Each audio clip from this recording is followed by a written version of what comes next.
तो छौड़ी चलाई देब गोलिया।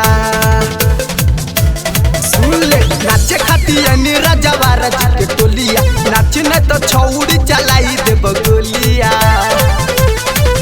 जनरेटर के तार जब कट जीतोगे, जनरेटर के तार जब कट जीतोगे, राजवार जी के बेटा बाग छौड़ी पकड़ के कमरिया तोरा में सहट जीवोगे गे छौड़ी। राजवार जी के बेटा बाग छौड़ी पकड़ के जो बनवा तोर लटक जीवोगे।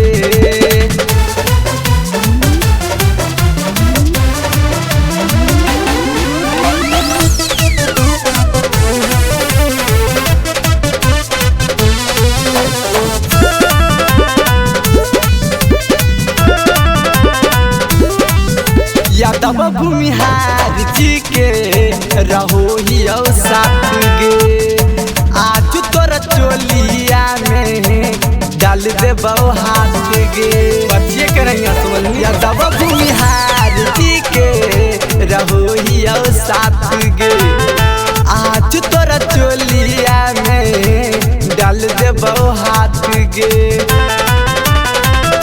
डीजे के स्पीकर फट जीतोगे, डीजे के स्पीकर फट जीतोगे।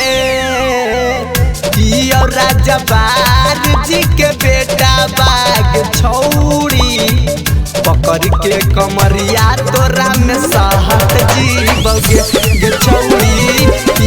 राजवार जी के बेटा बाग छौड़ी पकड़ के जो बनवा तोर लटक जीवोगे।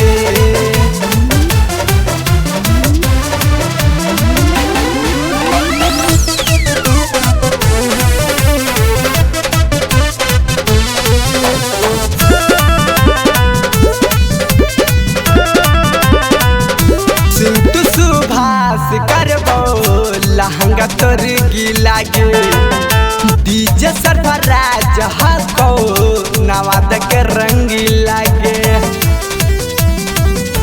सिंटू सुभाष करबो लहंगा तोर गीला गे, डीजे सरफराज हको नवाद के रंगी लागे। बढ़ल चीज तोरा घट जीतोगे, बढ़ल चीज आज तोर घट जीतोगे। राजवार जी के बेटा बाग छौड़ी पकड़ के कमरिया तोरा में सहट जीवोगे गे छौड़ी। राजवार जी के बेटा बाग छौड़ी पकड़ के जो बनवा